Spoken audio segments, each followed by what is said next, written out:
So hello everyone, welcome to your Hindi channel. देखिए आ गए हम फिर से। और अब चूंकि एग्जाम्स तो बिल्कुल सर पे हैं, आप सभी को पता हो क्या है, क्योंकि अब 25 तारीख हो गई। ठीक है, अब 25 तारीख के बाद अब आपका क्या सीधे हिंदी का एग्जाम है, तो बिल्कुल परेशान होने की जरूरत नहीं है, हम आपके साथ में हैं। तो हिंदी का अभी तक हम पूरा प्रिपरेशन करा चुके हैं, सब कुछ हो चुका है, सिर्फ अब बाकी थी प्रैक्टिस। ठीक है, तो वो प्रैक्टिस का तरीका होता है हमारे सैंपल पेपर। तो अभी तक मैंने आपको एक मॉडल सैंपल पेपर जो सीबीएसई ने दिया था वो मैं आपको करा चुकी हूँ। उसके बाद मैंने आपको 2 और सैंपल पेपर कराए। आज हम कराने जा रहे हैं सैंपल पेपर नंबर 3। तो हम टोटल आपको 5 सैंपल पेपर कराएंगे। आप इन सैंपल पेपर्स को बहुत ध्यान से देखिएगा, मैं बार बार कह रही हूँ, क्योंकि इनमें आपको क्वेश्चन के पैटर्न सारी चीजें अच्छे से समझ में आएंगी। क्योंकि जब हम सैंपल पेपर कर लेते हैं तो इससे कई फायदे हमारे पास में होते हैं। पहला फायदा, हमें एक तो पेपर पैटर्न का अंदाजा हो जाता है कि पेपर किस तरीके से आने वाला है। हम टाइम मैनेज करना सीख जाते हैं, कितने सेक्शन को हम कितनी देर में करेंगे, क्या चीजें हैं, सारी चीजें को प्रैक्टिस की। हमने जितना पढ़ा है वो हमें अच्छे से याद है कि नहीं याद है, हमारी किसी ये चीज़ की प्रैक्टिस में कोई लैकिंग तो नहीं आ रही है, ये सारी चीज़ें हमें पता चल जाती हैं। Mistake, grammatical mistake, speed, hand writing, सब कुछ। यानी कि अगर आप सैम्पल पेपर सॉल्व करते हो लिटरली लिख कर, ठीक है, मैंने बोला लिटरली लिख कर, तो आपको बहुत सारे फायदे हैं। तो इनको आप थोड़ा सा ध्यान देकर करिए ताकि आपकी अच्छे से प्रैक्टिस हो जाए। तो अभी तक हम 2 सैंपल पेपर आपको प्रैक्टिस के तौर पे करा चुके हैं। आज हम करने जा रहे हैं क्लास 10th हिंदी कोर्स ए का सैंपल पेपर नंबर 3। ठीक है, जैसा कि आप देख रहे हो क्लास 10th हिंदी कोर्स ए का सैंपल क्वेश्चन पेपर नंबर 3 है। सेशन 2025-26 का है, कोड है 002। ठीक है, अब इनको जरा थोड़ा सा ध्यान से देखना। हर पेपर में कुछ दिशा निर्देश रहते हैं, तो इन दिशा निर्देशों को आपको बहुत ध्यान देना है।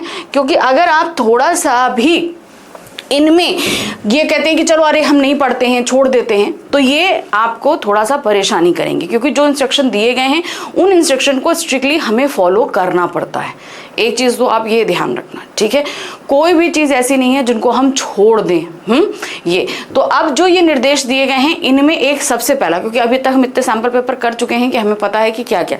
सबसे पहले क्वेश्चन पेपर आपको सीक्वेंस से करना है। जिस सीक्वेंस से आपको क्वेश्चन पेपर आया सेम एज इट इज आपको वो सीक्वेंस आपकी आंसर शीट में, यानी कि 1 से लेकर 15 तक के क्वेश्चन होते हैं, 1 से लेकर 15 तक के क्वेश्चन आप सीक्वेंस से करेंगे। बिल्कुल भी सीक्वेंस इधर उधर नहीं करेंगे। क्योंकि बहुत सारे बच्चे मुझसे ये क्वेश्चन पूछते हैं कि मैम कौन सा सेक्शन पहले करें, तो सेक्शन पहले करने का कोई सवाल ही नहीं उठता है। आपको पहले ध्यान रखना जहां से शुरू हो रहा है, खंड का अपठित बोध, खंड खा व्यवहारिक व्याकरण, खंड गा पाठ्यपुस्तक, खंड घा आपका रचनात्मक लेखन, तो आप इसी सीक्वेंस से काम करेंगे। ठीक है, ये चीज बहुत मैंडेटरी है, ध्यान रखना।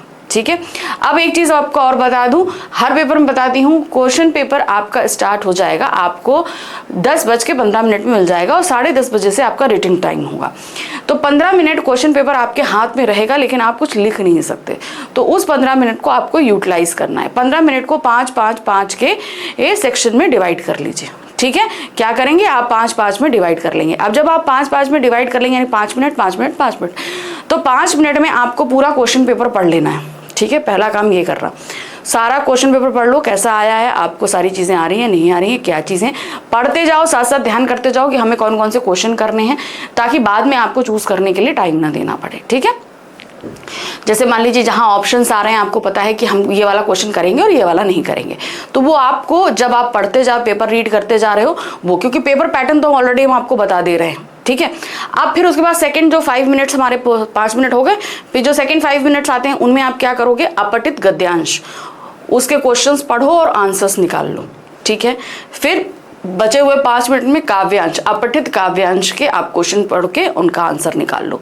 तो इस तरीके से बहुत सारा टाइम आप, जब आपका रिटन टाइम है, उसको आप बचा लोगे। अब ये कहो कि एकदम से ये सारी चीजें आप जाकर एग्जामिनेशन हॉल में करो, तो ये नहीं होगा। इसकी प्रैक्टिस आपको पहले से करनी पड़ेगी।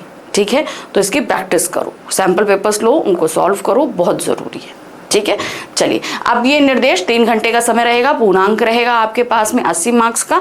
निर्देश देखिए क्या है, ये प्रश्न पत्र में कुल 15 प्रश्न है, सभी प्रश्न अनिवार्य हैं, 15 प्रश्न।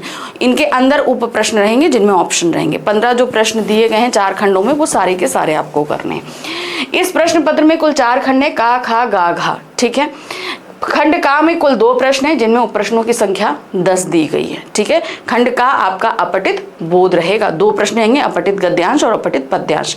इसके अंदर 5-5 प्रश्न है, सारे प्रश्न करने हैं, कोई ऑप्शन नहीं रहेगा।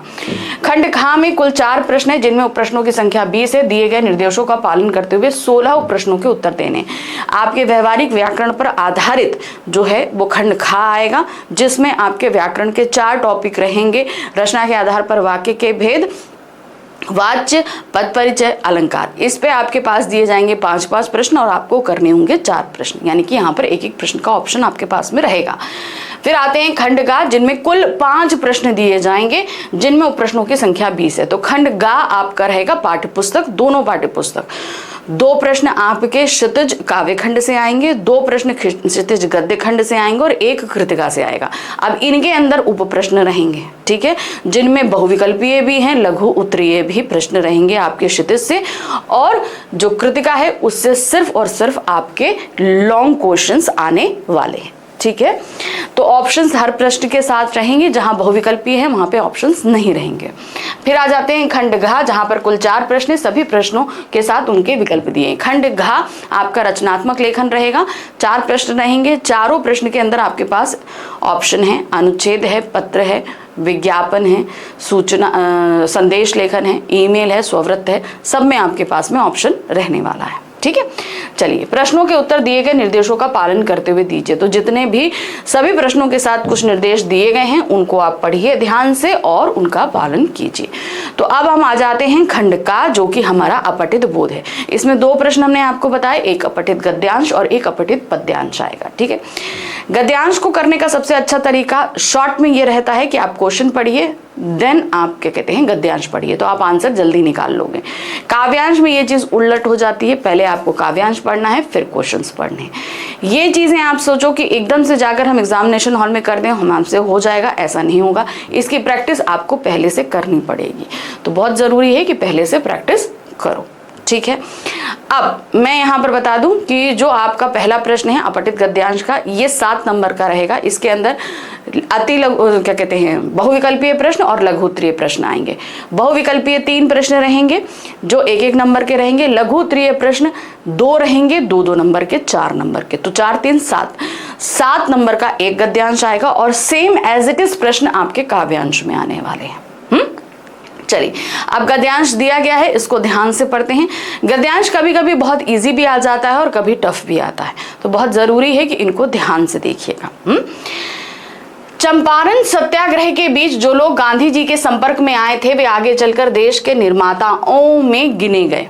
ठीक है, चंपारण में गांधी जी न सिर्फ सत्य और अहिंसा का सार्वजनिक हितों में प्रयोग कर रहे थे, बल्कि हलवा बनाने से लेकर सिल पर मसाला पीसने और चक्की चलाकर गेहूं का आटा बनाने की कला भी उन बड़े वकीलों को सिखा रहे थे, जिन्हें गरीबों की अगुवाई की जिम्मेदारी सौंपी जानी थी। अपनी इन आध्यात्मिक प्रयोगों के माध्यम से वे देश की गरीब जनता को सेवा करने और उनकी तकदीर बदलने के साथ देश को आजाद कराने के लिए समर्पित व्यक्तियों की एक ऐसी जमात तैयार करना चाह रहे थे जो सत्याग्रह की भट्टी में उसी तरह तप कर निकले जिस तरह भट्टी से सोना तप कर निखरता और कीमती बनता है।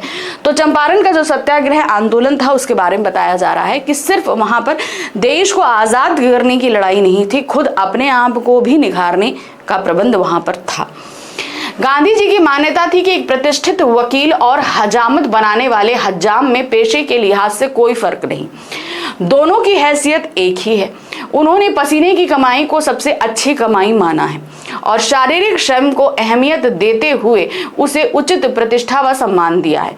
कोई काम बड़ा नहीं है, कोई काम छोटा नहीं होता, क्योंकि सब अपने अपने हिसाब से काम करते हैं, कोई छोटा काम या बड़ा काम नहीं होता है। इस मान्यता को उन्होंने स्थापित करना चाहा। मर्यादाओं और मानव मूल्यों को उन्होंने प्राथमिकता दी ताकि साधन शुद्धता की बुनियाद पर एक ठीक समाज खड़ा हो सके।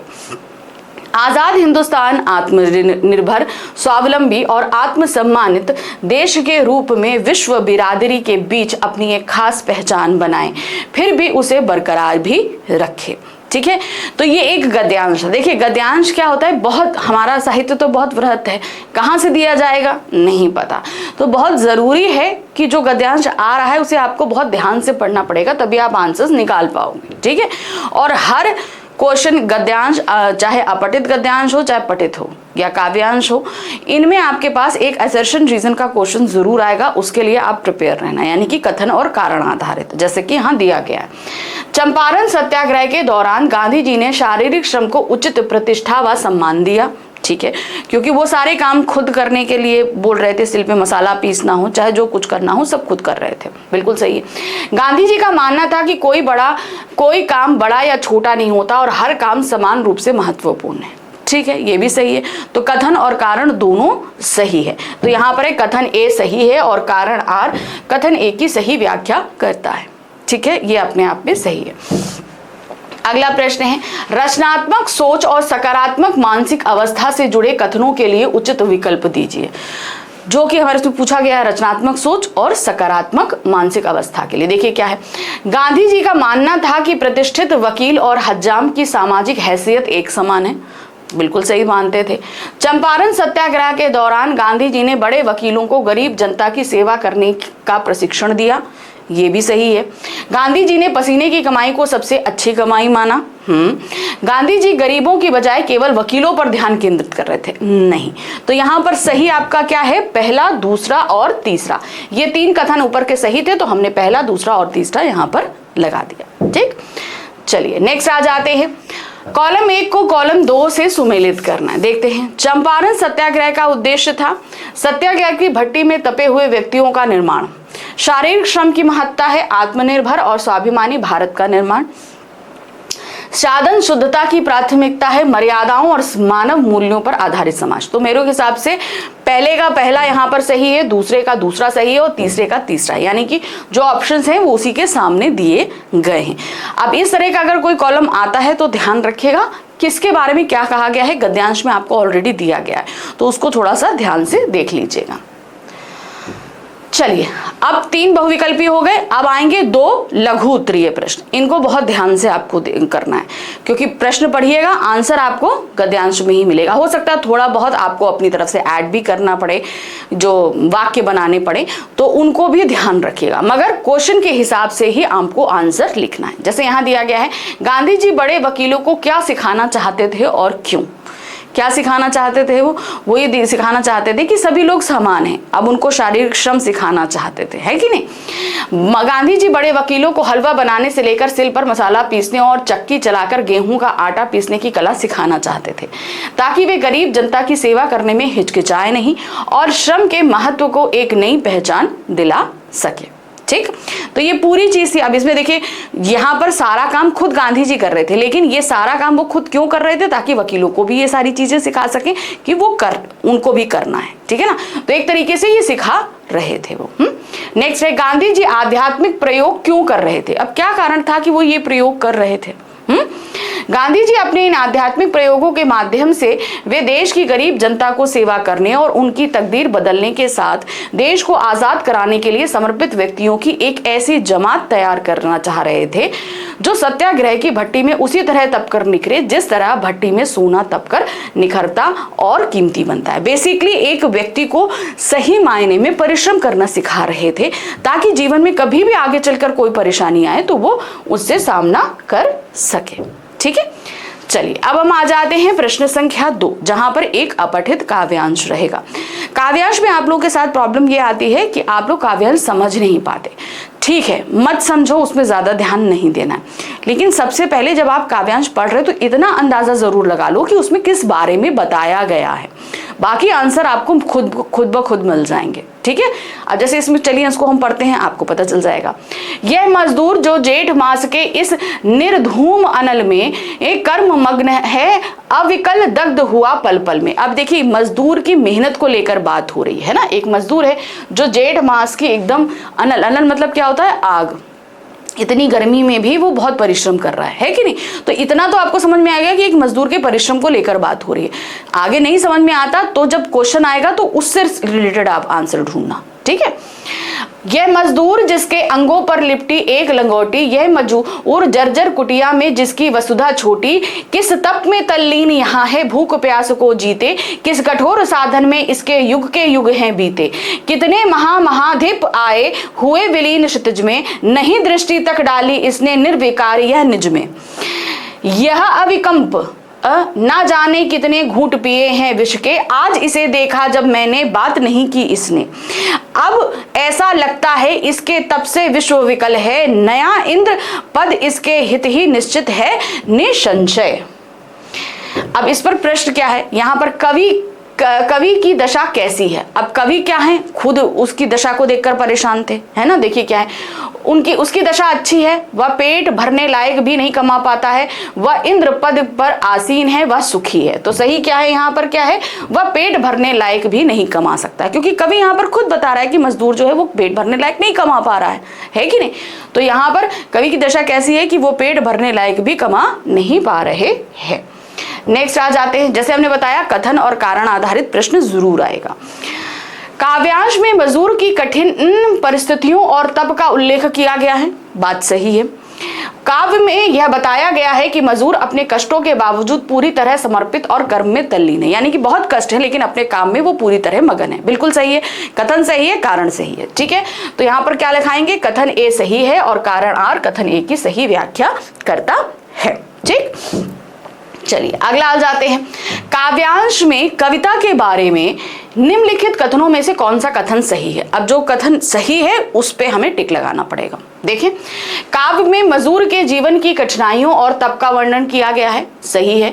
मजदूर का जीवन केवल कष्टपूर्ण और दुखी है, इसमें कोई सकारात्मक पहलू नहीं है। देखिए, दुख है लेकिन पॉजिटिव ऐसा नहीं है कि सकारात्मक पहलू नहीं है।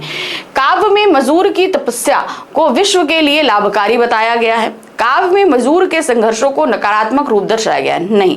तो यहां पर जो सही है वो है पहला और तीसरा। ठीक है, इसमें आधा सही है कि उसके जीवन में कष्टपूर्ण और दुखी है लेकिन सकारात्मक पहलू नहीं है, ये गलत है। तो इसलिए इसमें आधा सही है, आधा गलत है। तो हम पहला और तीसरा यहां पर सही करते हैं। ठीक, नेक्स्ट आ जाते हैं, जैसे बताया लघु उत्तरीय प्रश्न है। जेठ महीना कवि को बाधित क्यों नहीं कर रहा है। क्या महीना है, जेठ का महीना कवि को बाधित नहीं कर रहा है क्योंकि वह अपने काम में मगन है। तो यहाँ कवि कौन, मजदूर के बारे में ही बात हो रही है। तो वो उसको इसलिए परेशान नहीं कर रहा है क्योंकि वो अपने काम में पहले से ही मगन है।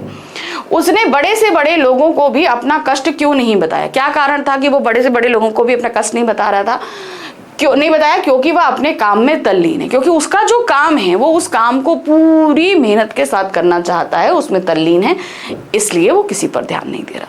ठीक है, चलिए अब हम आ जाते हैं अपने खंड खा में। खंड खा जो कि हमारा व्यवहारिक व्याकरण आधारित प्रश्न रहेगा। व्यवहारिक व्याकरण जो हमारे पास में व्याकरण के 4 टॉपिक हैं। अब समझिए कैसे प्रश्न आएंगे। 4 टॉपिक है, रचना के आधार पर वाक्य के भेद, वाच्य, पद परिचय और आपका अलंकार। अब इन 4 टॉपिक पे 4 प्रश्न है। प्रश्न संख्या 3, 4, 5, 6। ठीक है, ये हमारे इस पे प्रश्न रहेंगे। अब हर प्रश्न के अंदर 5-5 प्रश्न दिए जाएंगे। जैसे प्रश्न संख्या 3 है तो इसके अंदर 5 प्रश्न रहेंगे रचना के आधार पे वाक्य के भेद। 5 में से आपको सिर्फ 4 प्रश्न करने हैं। ठीक है, तो जो आपको सही लगते हैं वो 4 प्रश्न कीजिए। ओवर स्मार्टनेस नहीं करिएगा कि हम 5 के 5 कर दें, नहीं, ये काम नहीं करिएगा। जो आपको 4 एकदम सही लग रहे हैं, आपका आंसर सही है, आप सिर्फ वही करिएगा। चलिए, तो 3 पर हमारे पास में प्रश्न संख्या 3 पे आ रहे हैं। व्याकरण का पहला टॉपिक, रचना के आधार पर वाक्य के भेद पर 5 प्रश्न आएंगे, हमें सिर्फ 4 करने होंगे। अब व्याकरण के लिए एक चीज मेथड होती है जो मैथ्स में हम करते हैं, वो हमारे पास में क्या होता है कि आप जितना हो सके उतना प्रैक्टिस करो। ठीक है, प्रैक्टिस ही आपके व्याकरण की सारी मिस्टेक्स को दूर करता है। तो बहुत सारे बच्चे कहते हैं कि मैम हमें पद परिचय नहीं आ रहा है, पद परिचय में बहुत प्रॉब्लम हो रही है।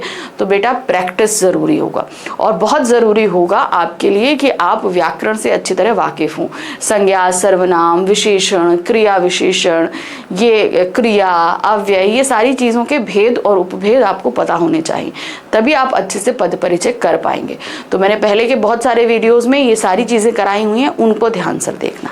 ठीक, चलिए अब आ जाते हैं। पहला प्रश्न है, पत्थर की मूर्ति पर चश्मा असली था, संयुक्त वाक्य में बदलिए। अब ये क्या है, ये एक सरल वाक्य दिया गया है। संयुक्त वाक्य में बदलने का नियम हम आपको पहले क्या बता चुके हैं। अगर सरल से संयुक्त में कर रहे हैं तो वाक्य में आप 2 क्रियाएं ढूंढिए। तो पत्थर की मूर्ति का होना और दूसरे उसमें असली चश्मा नहीं होना, तो 2 वाक्य हो जाएंगे। बीच में एक अव्यय लगाइए, आपका काम बन जाएगा। वह मूर्ति पत्थर की थी और उस पर चश्मा असली था। ठीक है, तो इस तरीके से ये वाक्य बनेगा।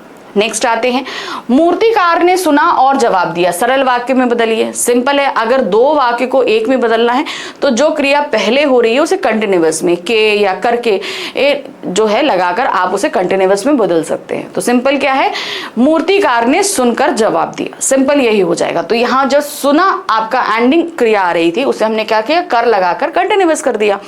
मूर्तिकार ने सुनकर जवाब दिया, ये इस तरीके से आप इसे बदल लेंगे। नेक्स्ट आ जाते हैं, काशी में संगीत आयोजन की एक प्राचीन एवं अद्भुत परंपरा है। ठीक है, तो यहां पर ये एक सरल वाक्य है, मिश्र वाक्य में बदलिए। मिश्र वाक्य का नियम, एक सेंटेंस में दो क्रियाएं ढूंढकर दो अलग अलग सेंटेंस बनाएंगे। पहले सेंटेंस में आपको कोई ना कोई अव्यय देना पड़ेगा ताकि वाक्य में अपूर्णता आ जाए। ठीक है, करने के तरीके आपको पहले भी समझा चुकी हूं।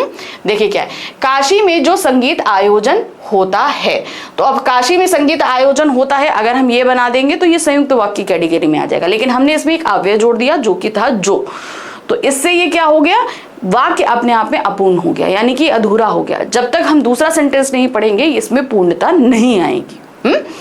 काशी में जो संगीत आयोजन होता है उसकी एक प्राचीन एवं अद्भुत परंपरा है। ठीक है, इस तरीके से कर देंगे। अब आ जाते हैं 14 क्वेश्चन। एक चश्मे वाला है जिसका नाम कैप्टन है, आश्रित उपवाक्य वाक्य छाड़कर भेद लिखिए। अब इसमें देखिए क्या है, एक चश्मे वाला है जिसका नाम कैप्टन है। ठीक है, अब जरा इसमें आपको क्या करना है, आश्रित उपवाक्य छाटना है। हमेशा ध्यान रखना, जो भी आश्रित उपवाक्य होगा उसकी स्टार्टिंग हमेशा अव्यय से होगी। अब यहाँ दो सेंटेंस हैं, एक चश्मे वाला है, दूसरा है जिसका नाम कैप्टन है। ठीक है, तो अब अव्यय किसके स्टार्टिंग में लगा है, जिसका साथ लगा है, तो आश्रित उपवाक्य हो गया जिसका नाम कैप्टन है। ठीक है, अब जिसका नाम कैप्टन है ये किसकी विशेषता बता रहा है, चश्मे वाले की बता रहा है। चश्मा वाला कौन है, संज्ञा है, तो संज्ञा की विशेषता जो बताएगा वो क्या होगा, विशेषण आश्रित उपवाक्य। तो इस तरीके से ये हमारा क्या हो जाएगा, विशेषण, जिसका नाम कैप्टन है वो विशेषण आश्रित उपवाक्य हो जाएगा। छाटने के समझने के तरीके पहले बता चुकी हूं। वह व्यस्तता के कारण नहीं आ पाया, मिश्र वाक्य में बदलिए। वह इतना व्यस्त है कि वह आ नहीं पाया। ठीक है, या वह इतना व्यस्त था कि उससे आया नहीं गया, या वह आ नहीं पाया, दोनों ही सही होंगे। ठीक, चलिए अब आ जाते हैं प्रश्न संख्या 4, जहां पर वाच्य आधारित 5 प्रश्न दिए जाएंगे और हमें 4 प्रश्न करने होंगे। तो जो आपको सही लगते हैं कि हाँ हम ये कर लेंगे, 100% श्योर हो आप, वो वाले आप ऑप्ट कर लेना। ठीक, नेताजी ने देश के लिए अपना सब कुछ त्याग दिया। अब आपको बताना है कर्मवाच्य में बदलिए। अब यहां पर नेताजी करता है, उसके साथ ने आपका कारक लगा हुआ है, तो सीधे सीधे हमें पता है कि ये एक कर्तव्यवाच्य है।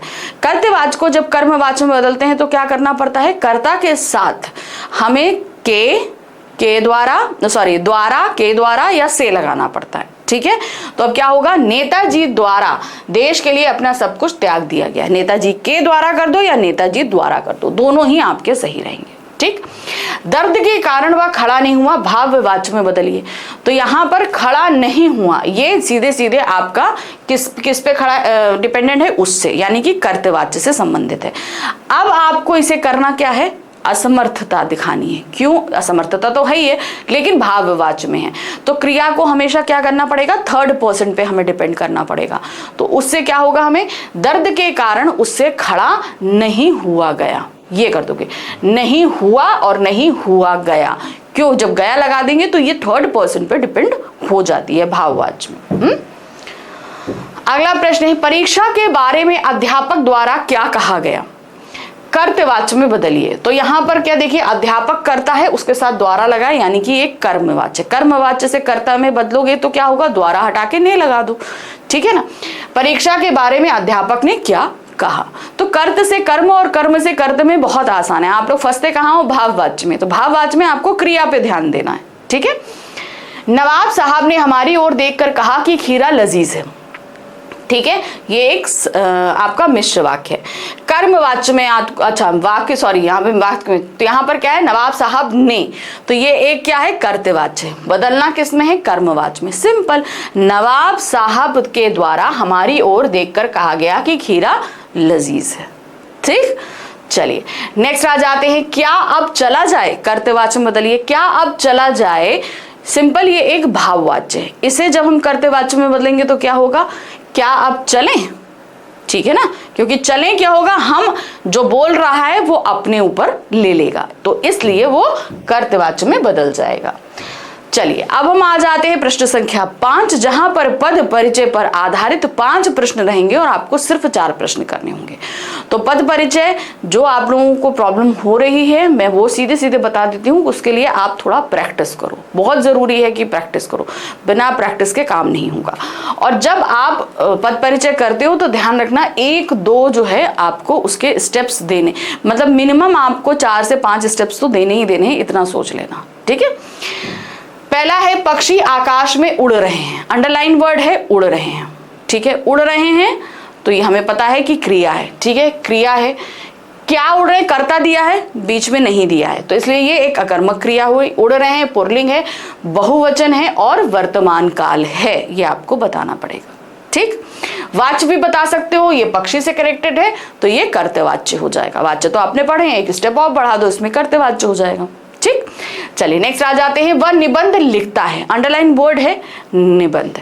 निबंध एक विधा का नाम है, तो ये सीधे सीधे हो गया संज्ञा, जातिवाचक संज्ञा, क्योंकि बहुत सारे निबंध है कि नहीं। पुल्लिंग है, निबंध लिखा जाता है, नान लिखी लिखी जाती है, तो पुल्लिंग हो गई, एक वचन है।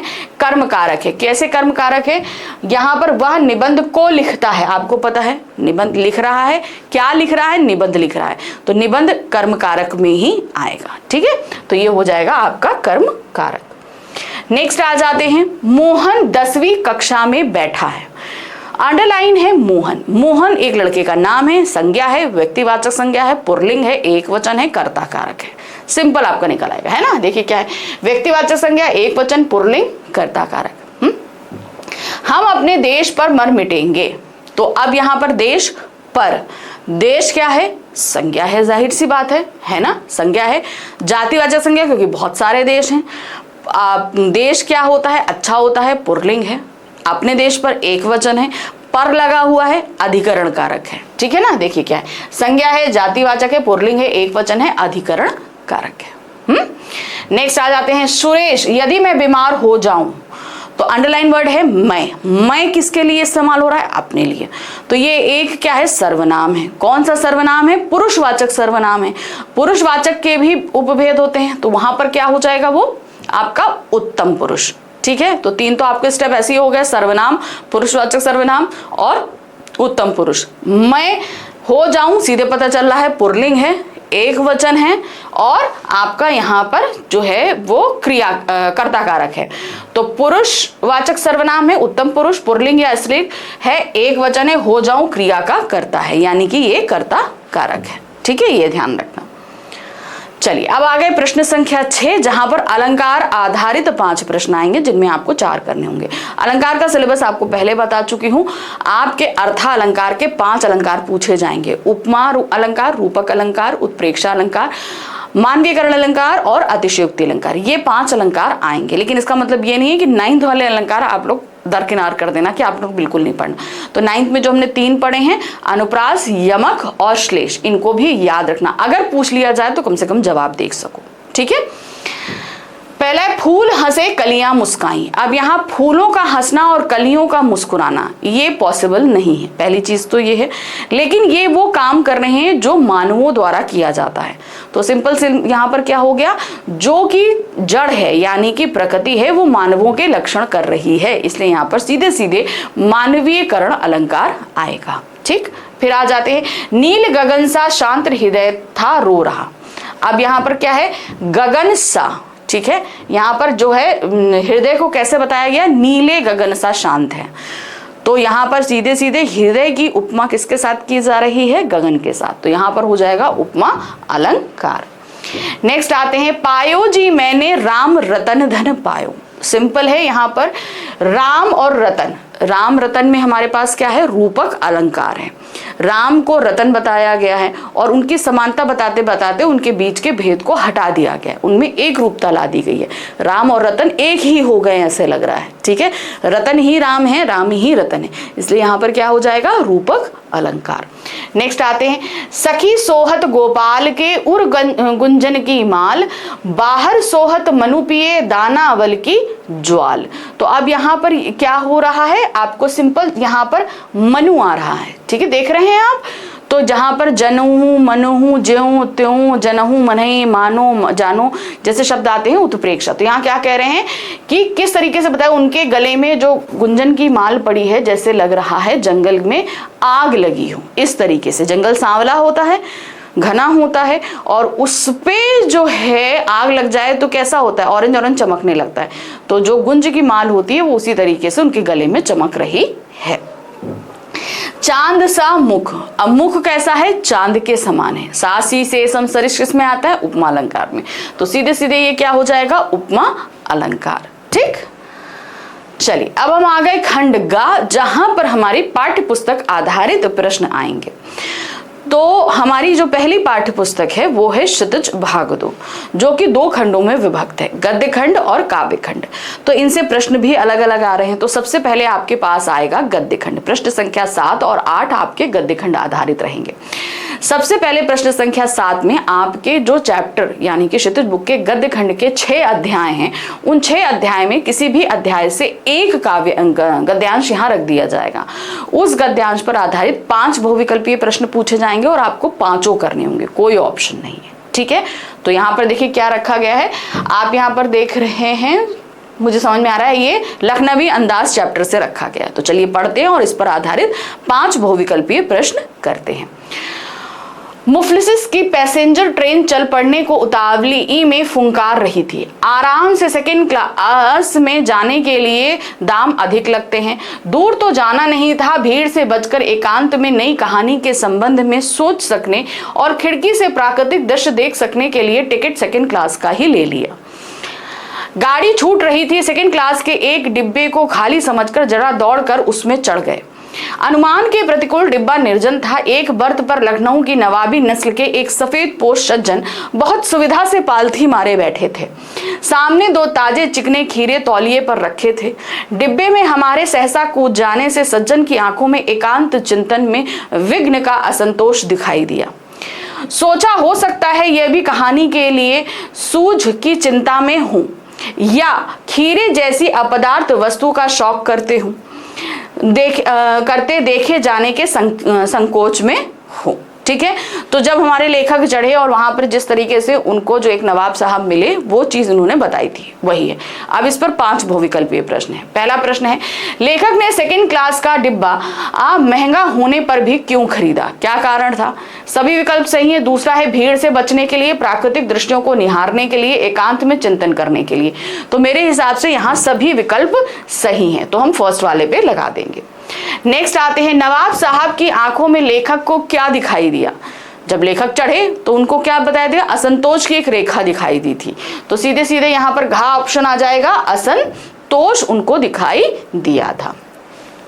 अगला प्रश्न है, नवाब साहब के सामने तौलिए पर क्या रखा था?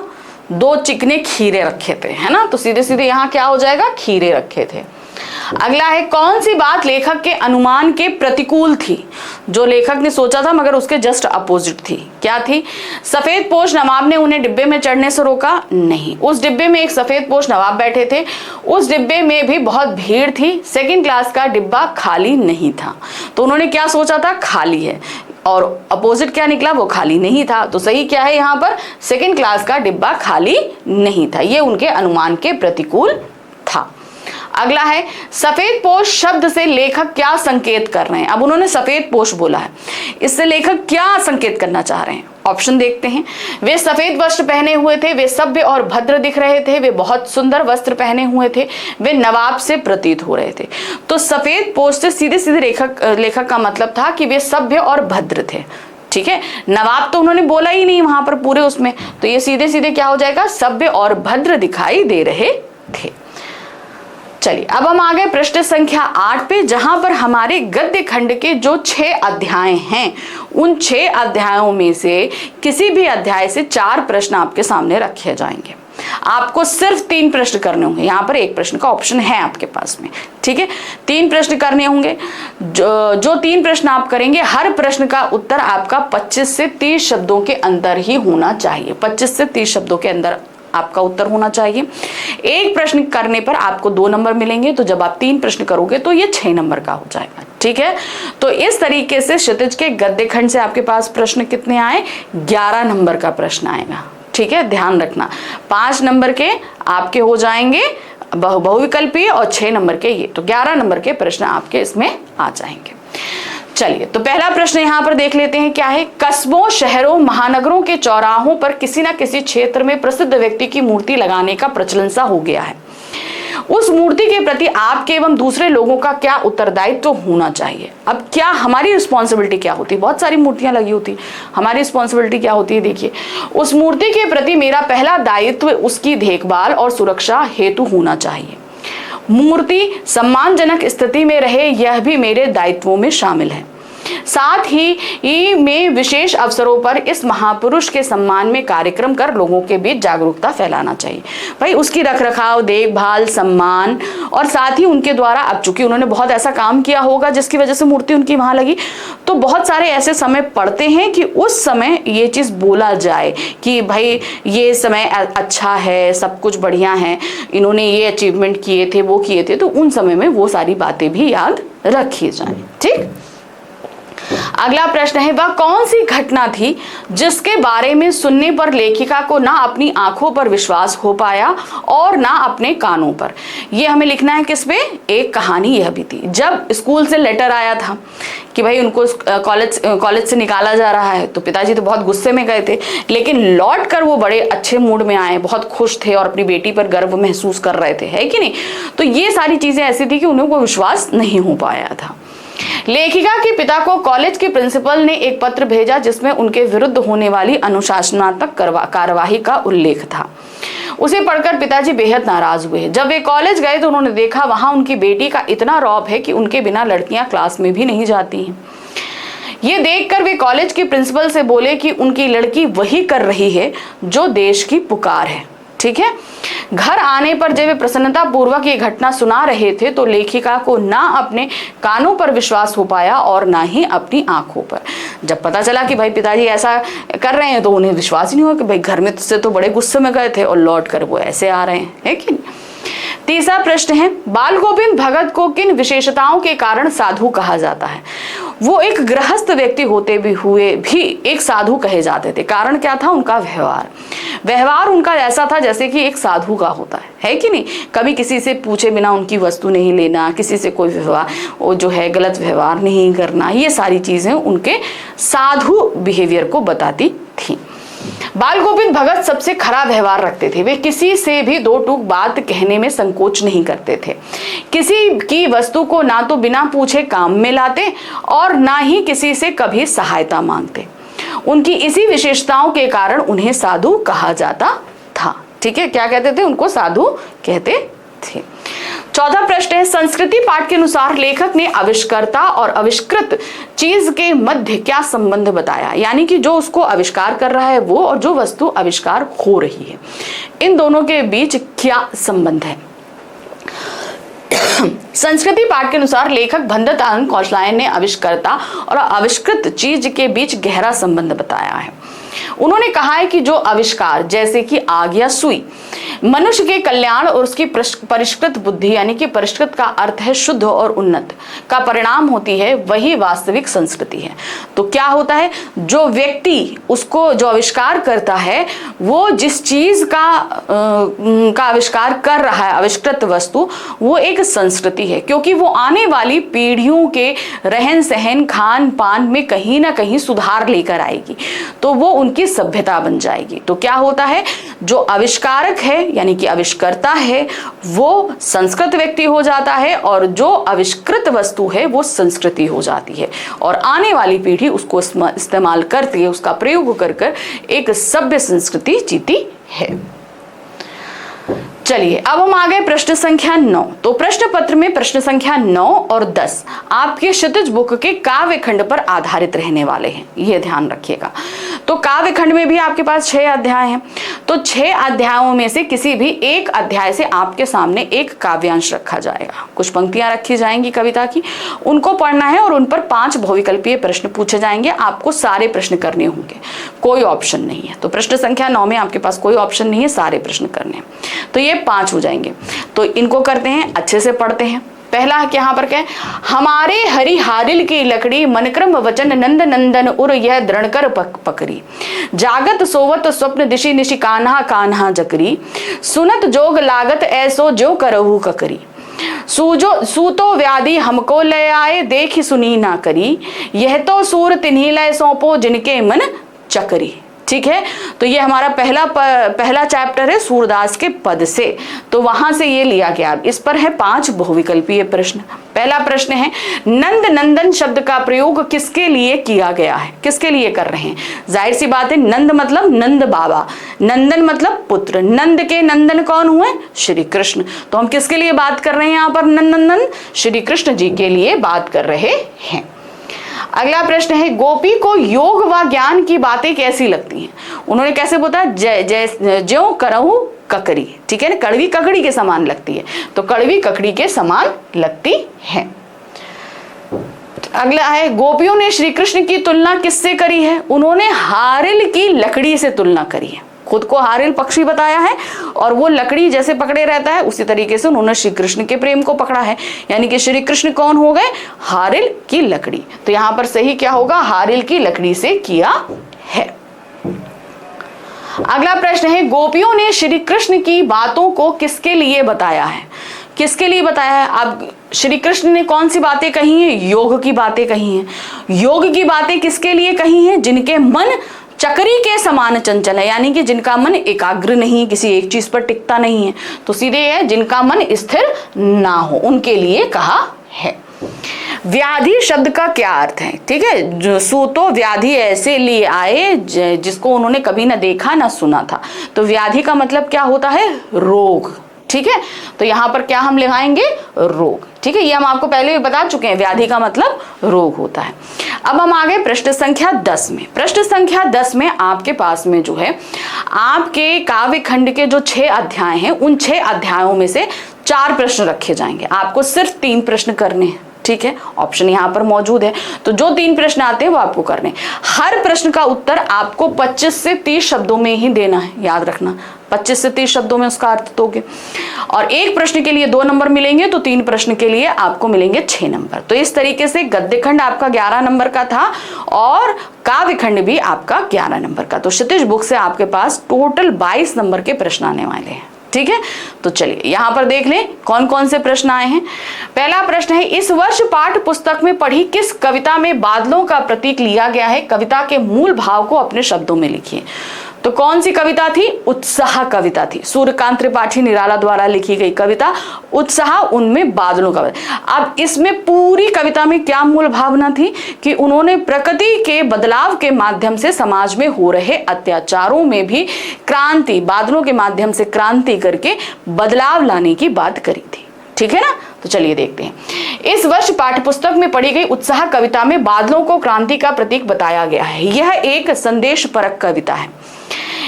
कवि ने इस कविता के माध्यम से उत्साह, रचनात्मक क्रांति और नव चेतना का संदेश देना चाहा है। कवि बादल का आह्वान करते हैं, मतलब बादलों को बुला रहे हैं कि वह गर्जन करते हुए सारे आकाश में छा जाएं। उसका गर्जन जन जन के हृदय में परिवर्तन और चेतना की प्रेरणा भर दे। बादल ग्रीष्म के ताप को मिटाकर संसार को शीतल कर देना चाहते हैं, मतलब पूरी तरीके से ठंडा कर देना चाहते हैं। वह प्राणियों को नया जीवन देना, वह तीव्र परिवर्तन का वाहक है। कवि समाज के समर्थ लोगों को संदेश देना चाहता है कि वे अभाव, शोषण और कष्टों से पीड़ित लोगों के प्रति सहानुभूति और संवेदनशीलता दिखाए।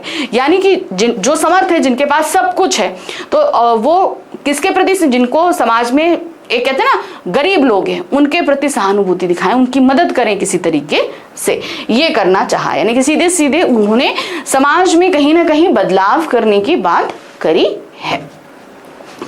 दूसरा प्रश्न है, फसल कविता में फसल के उत्पादन में किन किन तत्वों का योगदान रहता है? अब देखिए उसमें नदी, मिट्टी, हवा, सूरज, ये तो प्राकृतिक हो गया, साथ ही साथ हाथों के स्पर्श की महिमा, यानी कि मानवीय सहयोग, यानी कि प्रकृति और मानव दोनों ही सहयोग से फसल को उत्पन्न करने का कार्य करते हैं।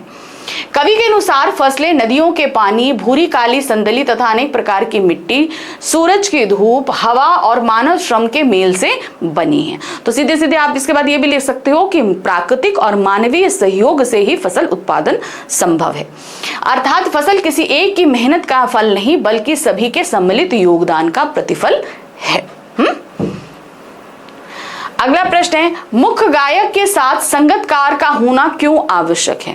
क्योंकि मुख्य गायक जब थक जाता है, कहीं भटक जाता है, तो उसको साथ देने के लिए संगतकार कार्य करता है। तो देखिए यहाँ पर क्या है, मुख्य गायक को सफल बनाने हेतु संगतकार का होना आवश्यक है, और साथ ही अगर गायक अपने सुरों में लीन हो जाता है तब उसे संगतकार ही पुनः वास्तविक स्थिति में लेकर आता है, यानी कि जो प्रेजेंट स्थिति होती है उसमें लेकर वो आता है।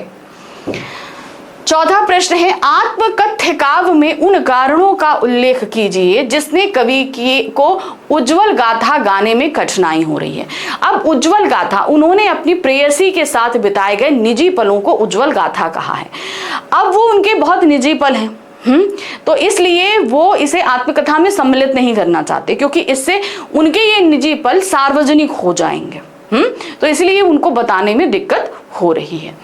कवि के जीवन में थोड़ी मधुर स्मृतियां भी हैं। जीवन के उन कोमल पक्षों को किसी के भागीदार नहीं बनाना चाहता, यानी कि वो उसके अपने निजी हैं तो वो किसी के साथ शेयर नहीं करना चाहता है, क्योंकि उन थोड़ी सी मधुर स्मृतियों में दूसरों को आनंद प्रदान करने वाली कोई बात नहीं, क्योंकि वो उसके निजी हैं तो वो उसको आनंद प्रदान कर रहे हैं। अब वो दूसरों को तो आनंद प्रदान नहीं करेंगे, इससे वह स्वयं ही उपहास का पात्र बनेगा। यही कठिनाई उसके सामने है, यानी कि अगर वो अपने पर्सनल मोमेंट शेयर कर देगा तो सब लोग उसको लेकर हंसेंगे, तो इसलिए वो उनको शेयर नहीं करना चाहता। अब हम आ जाते हैं प्रश्न संख्या 11 पर। तो प्रश्न संख्या 11 में हमारी हिंदी की पूरक पुस्तिका कृतिका भाग 2 आएगी। कृतिका भाग 2 में आपके पास दिए गए हैं 3 अध्याय, तीनों अध्याय से एक एक प्रश्न आएगा। हर प्रश्न आपको इन 3 में से सिर्फ 2 प्रश्न करने हैं, ठीक है। जो भी आप प्रश्न के उत्तर लिखेंगे वो 50 से 60 शब्दों के बीच होने चाहिए, यानी कि ये दीर्घ उत्तरीय प्रश्न है, ये ध्यान कर रखिएगा, ठीक है।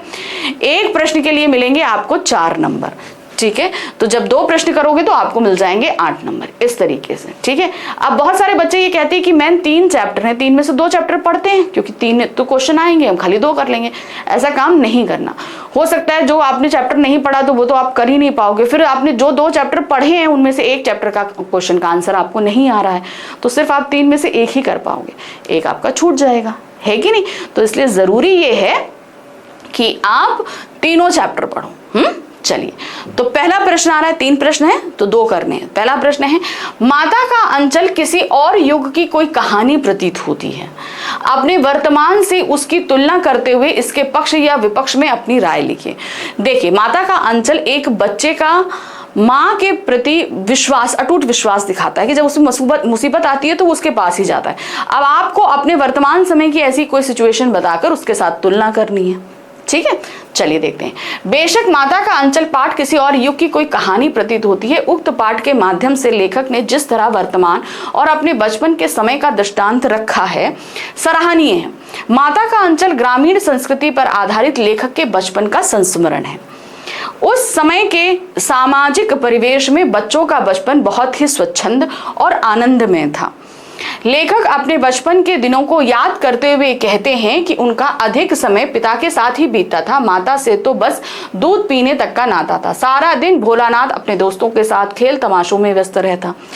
पिता की उसकी हर गतिविधि में शामिल रहते, परंतु जब संकट आया तो भोलानाथ माँ की शरण में छुपता है। जब सारा दिन पिताजी के साथ रहा, लेकिन जब मुसीबत आई तो क्या हुआ, वो माता के पास गया, क्योंकि हर बच्चे को लगता है कि संकट के समय माँ का आंचल ही उसके लिए सबसे सुरक्षित जगह है। लेखक ने बचपन के दिनों की शरारतों तथा धार्मिक वातावरण का वर्णन भी बखूबी किया है। लेकिन इसके विपरीत आज के बच्चों का बचपन आधुनिकता की चपेट में आके दम तोड़ रहा है। रिश्ते आज भी वही हैं, पर किसी को किसी से कोई मतलब नहीं रह पाया है। सभी अपनी दुनिया में व्यस्त हैं। तो मतलब वो इसलिए अलग दुनिया का लग रहा है क्योंकि आज के समय में हम वो सारी चीजें नहीं देख पाते हैं। अगला प्रश्न है, हिरोशिमा की घटना विज्ञान का भयानकतम दुरुपयोग है। आपकी दृष्टि से विज्ञान का दुरुपयोग कहां कहां और किस तरह से हो रहा है?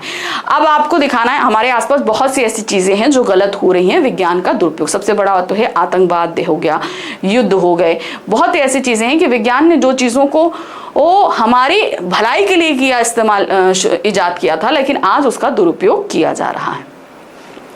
हिरोशिमा तो विज्ञान के दुरुपयोग का ज्वलंत उदाहरण ही है, पर मनुष्यों द्वारा विज्ञान का और भी दुरुपयोग किया जा रहा है। जैसे विज्ञान ने यात्रा को सुगम बनाने के लिए हवाई जहाज, गाड़ियों आदि का निर्माण किया, परंतु हमने इसमें अपने ही वातावरण को दूषित कर लिया। ठीक है, हम अपना पर्यावरण इनसे दूषित कर रहे हैं। इस विज्ञान की देन के द्वारा आज हम अंग प्रत्यारोपण कर सकते हैं, यानी कि जो ऑर्गन ट्रांसप्लांट जिसे कहते हैं वो होता है, परंतु आज इस देन का दुरुपयोग कर हम मानव अंगों का व्यापार करने लगे हैं। विज्ञान के दुरुपयोग से भ्रूण हत्याएं बढ़ गई हैं, यानी कि पेट में जो बच्चा होता है उसका लिंग परीक्षण करके उसे, अगर लड़की है तो पेट में ही मार दिया जाता है, बहुत होता था। विज्ञान ने कंप्यूटर का आविष्कार किया, उसके पश्चात उसने इंटरनेट का आविष्कार किया, उसने मानव को कार्यों के बोझ को कम करने के लिए किया। हम मनुष्यों ने इन दोनों का दुरुपयोग कर वायरस व साइबर क्राइम को जन्म दे दिया। आज हर देश परमाणु अस्त्रों को बनाने में लगा हुआ है, जो आने वाले भविष्य के लिए सबसे बड़ा खतरा है। सोचिए, हम बना रहे हैं, लेकिन आने वाला समय क्या होगा, इस खतरे को बढ़ाएगा। किसी एक देश ने भी इस्तेमाल कर लिया तो दूसरा फिर इस्तेमाल करेगा, तो क्या मानव सभ्यता बचेगी? चारों तरफ रेडिएशन होगा। तीसरा प्रश्न है, जितेन नार्गे ने सिक्किम की प्रकृति और भौगोलिक स्थिति के बारे में क्या महत्वपूर्ण जानकारियां दी हैं? साना साना हाथ जोड़ी पाठ में लिखे। तो उन्होंने बहुत सारी चीजें बताई, जहां श्वेत पताकाएं, रंगीन पताकाएं, धर्म चक्र, गुरु नानक के पद चिन्ह, बहुत सारी चीजें उन्होंने बताई, जहां बंदर का मांस खाया जाता है। तो उनमें से कुछ उठाकर आपको यहाँ पर लिख देना है। ठीक है, जितेन नार्गे ड्राइवर कम गाइड ने सिक्किम की प्रकृति, वहां की भौगोलिक स्थिति एवं जनजीवन के बारे में निम्नलिखित महत्वपूर्ण जानकारियां भली भांति दी हैं। पहला है फूलों और फूलों के बारे में। ठीक है, फूलों और उनके बारे में बताया, कहाँ पे कौन सा फूल उगता है, कौन सा फूल किसके काम आता है, ये सारी चीजों के बारे में। श्वेत पताकाओं पर मंत्र लिखे होते हैं जो शांति और अहिंसा के प्रतीक होते हैं। बुद्ध की मान्यता के अनुसार जब किसी बुद्धिस्ट की मृत्यु होती है तो उसकी आत्मा की शांति के लिए शहर से दूर किसी पवित्र स्थान पर 108 श्वेत पताकाएं फहरा दी जाती हैं, जिन्हें उतारा नहीं जाता, जो समय के साथ स्वतः ही नष्ट हो जाती हैं। नए कार्य की शुरुआत में भी यह पताकाएं लगा दी जाती हैं, पर यह रंगीन होती हैं। तो रंगीन पताकाएं जो हम देखते हैं वो किसी नए काम की शुरुआत या अच्छे काम के प्रतीक तौर पर लगाई जाती हैं। खेदुम में पवित्र स्थल के बारे में बताया, जहां यह मान्यता है कि जो यहाँ गंदगी करता है उसकी मौत हो जाती है, क्योंकि वहां पर बताया गया कि वहां पर पहाड़ों के देवताओं का निवास है। उससे गुरु नानक के फुटप्रिंट के बारे में बताया। नार्गे ने धर्म चक्र अर्थात प्रेयर व्हील के बारे में भी बताया कि इसको घुमाने से सारे पाप धुल जाते हैं। ठीक है ना, गोल गोल प्रेयर व्हील, वो बताया था। उसने कई पहाड़ी इलाकों के बारे में बताया। यूथोंग की पहाड़ियों के बारे में बताते हुए कहा कि 15 दिन में यहाँ फूलों से घाटियां भर जाएंगी सॉरी, और देखने पर ऐसा लगेगा मानो फूलों की सेज लगी हो। कवि लॉन्ग स्थान पर जहां गाइड फिल्म की शूटिंग हुई थी के बारे में बताया। ठीक है, जहां पर देवानंद की शूटिंग हुई थी। लेखिका को उसने 7 सिस्टर वाटरफॉल भी दिखाया कि वो वाटरफॉल अपने आप में बहुत सुंदर वाटरफॉल था, वो भी दिखाया। चलिए, तो हमारा खंड गा भी खत्म हो गया। अब हम आ जाते हैं खंड घा, जिसमें हमारे पास 4 प्रश्न रहेंगे। तो ये शुरू होता है प्रश्न संख्या 12 से। 12, 13, 14, 15। तो प्रश्न संख्या 12 में हमारे पास 3 टॉपिक दिए रहेंगे, यानी कि 3 शीर्षक दिए रहेंगे अनुच्छेद लेखन के लिए। तो जो भी आपको अनुच्छेद ठीक लगता है, जिसके बारे में आप लिख सकते हो, वो अनुच्छेद आप लेना। ठीक है, वो अनुच्छेद आपको लगभग 100 से 120 शब्दों के अंदर लिखना होगा। ठीक है, 120 शब्दों तक ही लिखना है। तो जो भी आप करोगे उसके लिए आपको मिलेंगे 6 नंबर। ठीक है, तो 3 में से 1 करना है। अब याद रखिएगा, जिस पे आप अच्छे से लिख सकते हो वही। हर टॉपिक पे आपको 3 से 4 संकेत बिंदु दिए रहेंगे, तो जो भी लिखना है उन संकेत बिंदु के हिसाब से लिखना है, अपने मन से कुछ नहीं लिखना है। जो संकेत बिंदु में पूछा जा रहा है सिर्फ उतना ही आप लिखोगे। जैसे यहाँ पर दिया गया है, गया समय फिर हाथ नहीं आता, इस विषय पे लिखोगे। संकेत बिंदु क्या दिया है? समय है, जीवन है, समय का सदुपयोग, समय के दुरुपयोग से हानि। तो ये सिर्फ 3 चीजें आपको बतानी है। पहले बताएंगे समय ही जीवन है, फिर समय का सदुपयोग कैसे होगा और दुरुपयोग से हानि क्या होती है। 3 चीजें। ठीक है, चलिए। महापुरुषों ने कहा है समय बहुत मूल्यवान है, एक बार निकल जाने पर यह कभी वापस नहीं आता। वास्तव में समय ही जीवन है, इसकी गति को रोकना असंभव है। संसार में अनेक उदाहरण हैं जो समय की महत्ता को प्रमाणित करते हैं, यानी कि उसकी इंपॉर्टेंस को बताते हैं। जिसने समय के मूल्य को नहीं पहचाना वह हमेशा पछताता है। याद रखिए, ये सही, एकदम सही बात कही जा रही है यहाँ पर। इसके महत्व को पहचानकर इसका सदुपयोग करने वाले व्यक्तियों ने अपने जीवन में लगातार सफलता प्राप्त की है। जो व्यक्ति समय मिलने पर भी अपने जीवन में कुछ नहीं कर पाते वह जीवन में असफल रहते हैं। जो विद्यार्थी पूरे वर्ष पढ़ाई नहीं करते वे फेल होने पर पछताते हैं। अब देखिए हानियां क्या हो रही हैं। तब यह उक्ति कि अब पछताए होत क्या, जब चिड़िया चुग गई खेत, चरित्रार्थ होता है। समय रहते कार्य ना किया गया तो बात नहीं बन सकती। इसीलिए प्रत्येक व्यक्ति को समय की महत्ता समझते हुए ही कार्य करना चाहिए, क्योंकि जो व्यक्ति समय को महत्व नहीं देता, समय यानी कि काल भी उसे महत्वहीन कर देता है। जीवन का यही कटु सत्य है। महान पुरुषों ने समय का सदुपयोग किया और अपने जीवन में सफल हुए। स्वामी दयानंद, महात्मा गांधी, जवाहरलाल नेहरू, मदर टेरेसा आदि इसके ज्वलंत प्रमाण हैं। अतः हमें समय की महत्ता को समझते हुए इनका सदुपयोग करना चाहिए, कि बहुत जरूरी है कि इसके इंपॉर्टेंट को समझें और इसका उपयोग करें। दूसरा हमारे पास में ऑप्शन दिया गया, 3 है ना, तो दूसरा हमारे पास है वन संरक्षण प्राथमिकता। क्योंकि भाई वन पृथ्वी के फेफड़े हैं, इनको बचाना है, क्योंकि अगर ये ही नष्ट हो जाएंगे तो पूरा पर्यावरण, पूरी मानव सभ्यता, पशु पक्षी सब खत्म हो जाएगा, है ना। तो अब इस पर आपको लिखना है। संकेत बिंदु दिए गए हैं। मनुष्य और वन में अटूट संबंध है। संरक्षण प्रथम आवश्यकता क्यों है आपको बताना है कि आखिर हम इसको क्यों संरक्षित करें, क्या कारण है। वन संरक्षण के लिए किए जा रहे प्रयासों का प्रभाव आपको बताना है। जो प्रयास किए गए हैं उनका क्या इम्पैक्ट पड़ रहा है, और आपको सुझाव देने भी हैं। साथ में कुछ सुझाव दे दीजिए कि क्या हो सकता है, क्या कर सकते हैं। वन हमारी भारतीय संस्कृति के परिचायक हैं। प्राचीन काल में मनुष्य प्रकृति के संरक्षण में अपने जीवन मूल्यों को आलोकित व पल्लवित करता था। इसीलिए वन हमारी आध्यात्मिक और भौतिक उन्नति का आधार स्तंभ रहे हैं।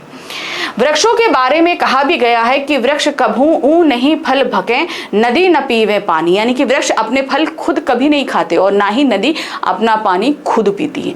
अब ये किसके लिए होता है? हम सभी लोगों के लिए होता है। परमार्थ के कारणे साधु धरे शरीर, यानी कि दूसरों का भला करने के लिए साधु शरीर को धारण करते हैं। वन त्याग, परोपकार, विनम्रता और एकता की शिक्षा ग्रहण करता है। वनों से हमें कई लाभ हैं, किंतु प्रमुख रूप से इन्हें 2 भागों में बांटा जा सकता है। एक तो प्रत्यक्ष यानी कि डायरेक्ट लाभ, एक अप्रत्यक्ष जिसे हम इनडायरेक्ट बोलते हैं। ठीक है। वनों से जड़ी बूटियां, औषधियां, फर्नीचर बनाने व ईंधन हेतु लकड़ियां प्राप्त होती हैं। वनों से अनेक लघु व कुटीर उद्योग चलते हैं। वन प्राणियों को जीवनाधार ये वन है। नैसर्गिक सौंदर्य अनुगामी मनुष्यों के लिए ये पर्यटन का माध्यम भी है। अब देखिए हमारा जीवन तो चल ही रहा है, घूमने फिरने भी हम इन्हीं प्राकृतिक दृश्यों को देखने के लिए जाते हैं। अप्रत्यक्ष रूप से देखें तो ये वन वातावरण के तापक्रम को नियंत्रित करने व संतुलन बनाए रखने में सहायक है, यानी कि टेम्परेचर को जहां कूल डाउन करते हैं वहीं पर्यावरण को भी स्वच्छ रखने का काम करते हैं। मरुस्थल के प्रसार को रोक, बाढ़ नियंत्रण में भी सहायक है, यानी कि जहां पेड़ होते हैं, जो रेगिस्तान की मिट्टी है वो आगे नहीं बढ़ने पाती, बाढ़ को भी नहीं आने देते हैं। क्यों? क्योंकि ये पेड़ मिट्टी को कहीं ना कहीं थामे रखते हैं। मनुष्य अपने स्वार्थ के लिए अंधाधुंध वनों की कटाई कर रहा है, जिसके कारण वर्षा प्रभावित हो रही है, प्राकृतिक संतुलन बिगड़ रहा है, जिसका भयंकर परिणाम अपने विभिन्न रूपों में आज हमारे सामने है। भूमि की उर्वरा शक्ति का क्षरण हो रहा है व दिनों दिन जलवायु गर्म हो रही है, वायु प्रदूषण बढ़ रहा है, जल स्तर कम हो रहा है और मरुभूमि का प्रसार हो रहा है। वन संरक्षण आज हमारी प्रथम आवश्यकता बन गई है, क्योंकि ये वृक्ष ही जल हैं, जल ही अन्न है और अन्न ही जीवन है। ठीक है ना, वृक्ष से क्या होगा, हमें तभी तो अन्न मिल पाएगा। विभिन्न प्राकृतिक आपदाओं से बचने के लिए वनों की सुरक्षा अत्यंत आवश्यक है, अन्यथा अनावृष्टि, अतिवृष्टि, अकाल इत्यादि विषमताएं हमारे जीवन पर प्रतिकूल प्रभाव डाल सकती हैं। अभयारण्यों यानी कि जंगलों उनको बनाना, उनको विकसित करना व संरक्षण प्रदान करना वनों का उद्देश्य है। वन हमें आर्थिक लाभ पहुंचाते हैं। प्रत्येक देशवासी का कर्तव्य है कि वह वनों का संरक्षण करे और संकल्पित हो कि वृक्षों को सहेजेंगे, वृक्षारोपण करें, यह हमारे जीवन का आधार है। तो देखिए, जो 4 हमारे पास में संकेत बिंदु दिए थे ना, उसी आधार से हमने पूरा यहाँ पर अनुच्छेद लिखा। ठीक है, चलिए अब हम आ जाते हैं अपने तीसरे अनुच्छेद में। यहां क्या पूछा जा रहा है, जब मैं नाटक के संवाद भूल गया या गई, यानी कि आपने कोई प्ले किया और उसमें जो नाटक दिए, जो संवाद दिए गए थे वो आप भूल गए। अब वो सिचुएशन क्या थी वो आपको याद करनी है, नहीं की है तो इमेजिन करना है और लिखना संकेत बिंदु के आधार पर। संकेत बिंदु क्या है, नाटक प्रस्तुति सबसे पहले आप बताओगे, पहली बार मंच पर आप गए ये बताओगे, अध्यापक या अध्यापिका और मित्रों द्वारा उत्साहवर्धन किया गया, आपको इंकरेज किया गया, वो चीज आपको बतानी है, सफलतापूर्वक समाप्ति और सराहना बतानी है। ठीक है, ये आपको यहाँ पर बताना है।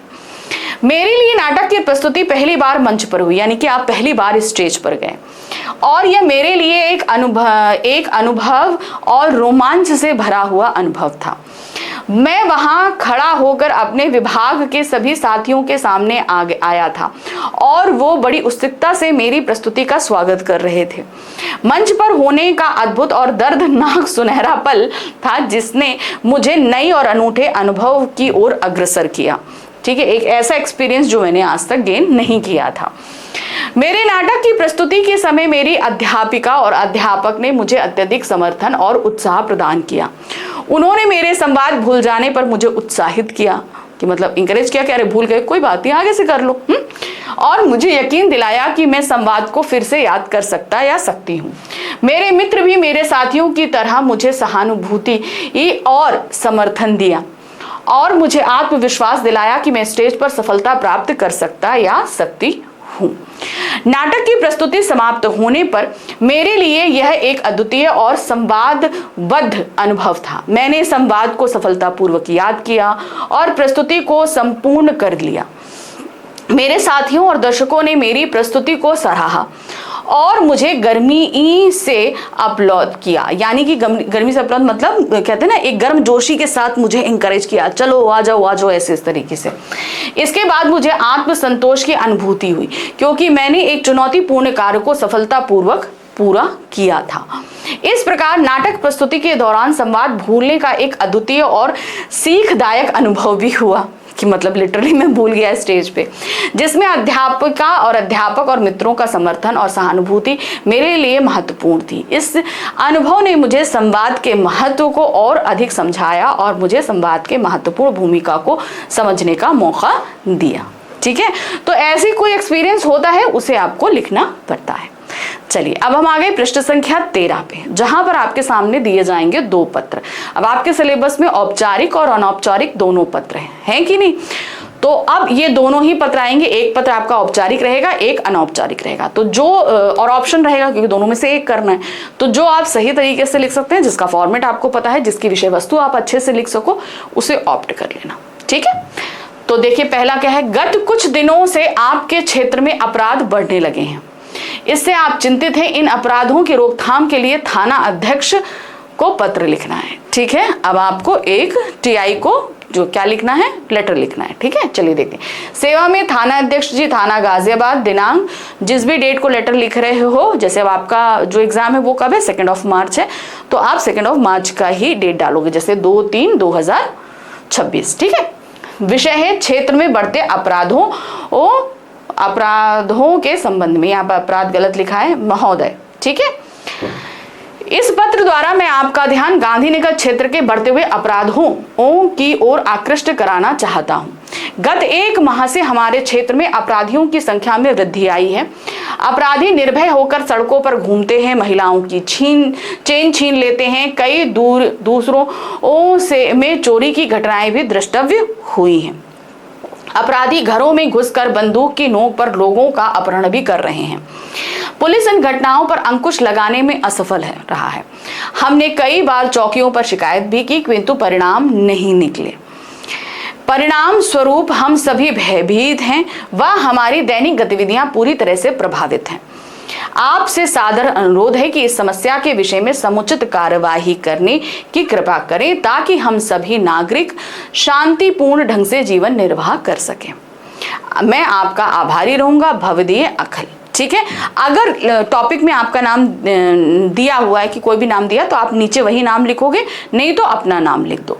ठीक है, अब इसमें आपके क्षेत्र का नाम नहीं है तो नीचे आप उस क्षेत्र का नाम लिख सकते हैं जिस क्षेत्र के बारे में आप बात कर रहे हैं, क्योंकि ये जरूरी है, क्योंकि क्षेत्र तो देना पड़ेगा। किस क्षेत्र के बारे में थाना अध्यक्ष कार्रवाई करेगा। चलिए, अथवा करके दूसरा हमारे पास पत्र है जो कि एक अनौपचारिक पत्र आएगा।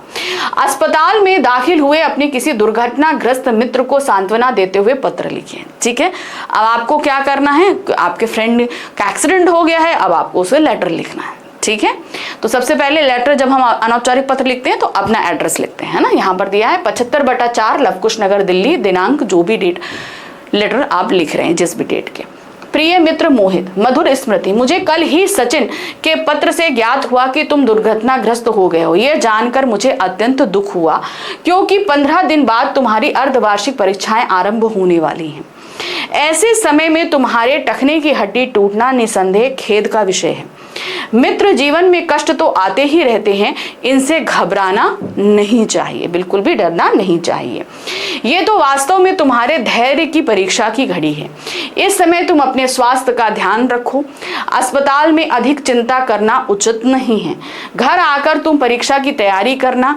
आशा है मेरी बातों पर तुम ध्यान दोगे। आंटी व अंकल को प्रणाम, तुम्हारा अभिन्न मित्र रोहित।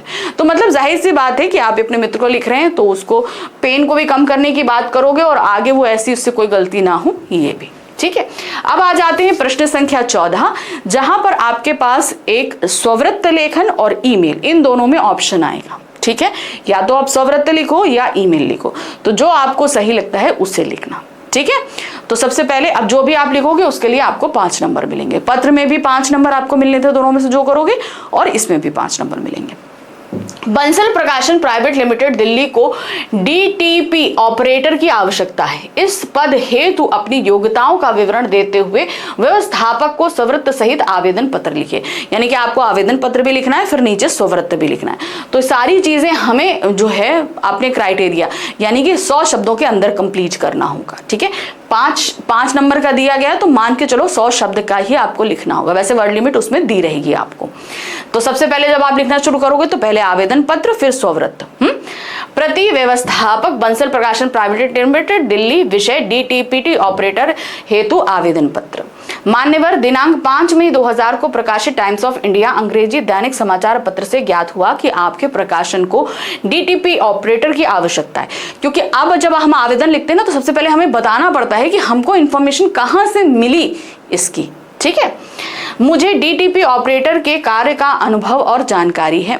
इस संबंध में मैं अपनी योग्यताओं का उल्लेख करते हुए आवेदन पत्र प्रस्तुत कर रहा हूं। मेरा संक्षिप्त व्यक्तिगत विवरण निम्नलिखित है। ठीक है, हम नीचे लिखेंगे कि हमारा क्या है। तो सबसे पहले अपना नाम, पिता का नाम, माता का नाम, एड्रेस, फोन नंबर और ईमेल एड्रेस, ये आपको देना पड़ता है।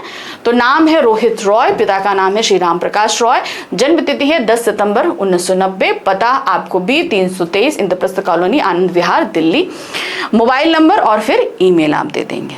ठीक है, आपने पहले, और जब भी शैक्षणिक योग्यताएं हम देते हैं तो क्लास 10th से ही शुरू करते हैं। तो आपने 2005 में की है, 85% मार्क्स हैं। 12वीं आपने करी है 2007 में, जहां पर आपके 76% अंक हैं। फिर आपने बीए किया पत्राचार संस्थान दिल्ली से। 2010 में 68% मार्क्स आपके आए थे। चलिए, अब आपकी व्यावसायिक योग्यताएं। ठीक है, पुस्तक प्रकाशन में 2 वर्षीय डिप्लोमा YMCA से 2000 में किया। फिर कंप्यूटर प्रशिक्षण 1 वर्षीय डिप्लोमा NIIT से 2013 में लिया। कार्यानुभव यानी कि आपको जो एक्सपीरियंस है वो भी लिखना पड़ेगा। ओजस्वी प्रकाशन में कंप्यूटर ऑपरेटर मार्च 2013 से अब तक हूँ। घोषणा, अब चूंकि आपको बताना पड़ेगा, घोषणा का मतलब होता है हम ये बताते हैं कि हम आपकी कंपनी को फायदा पहुंचाएंगे, लॉयल रहेंगे, ऐसा कुछ। मैं आपको विश्वास दिलाता हूं कि सेवा का अवसर मिलने पर पूरी निष्ठा से कार्य करूंगा और अपनी सेवाओं से मैं आपको संतुष्ट रखने का पूर्ण प्रयास करूंगा। धन्यवाद, रोहित रॉय। हस्ताक्षर, दिनांक। अब जब हम स्ववृत्त लिखते हैं ना तो डेट हम सबसे एंड में डालते हैं, ठीक है। फिर अब इनके साथ जो फोटोकॉपी आप अटैच कर रहे हो संलग्न लिखोगे। समस्त शैक्षणिक व्यावसायिक योग्यताओं एवं अनुभव प्रमाण पत्रों की छाया प्रति आपने अटैच कर दी है, ठीक है। अब अथवा करके आपके पास एक ईमेल आएगा, ठीक है। तो दोनों में से जो आपको सही लगता है वो आप ही करना है। विद्यालय से 2 दिन के अवकाश हेतु प्रधानाचार्य का ईमेल एड्रेस दे दिया गया है। कोई एक ईमेल लिखिए क्योंकि आपको बुखार आ गया है, ठीक है।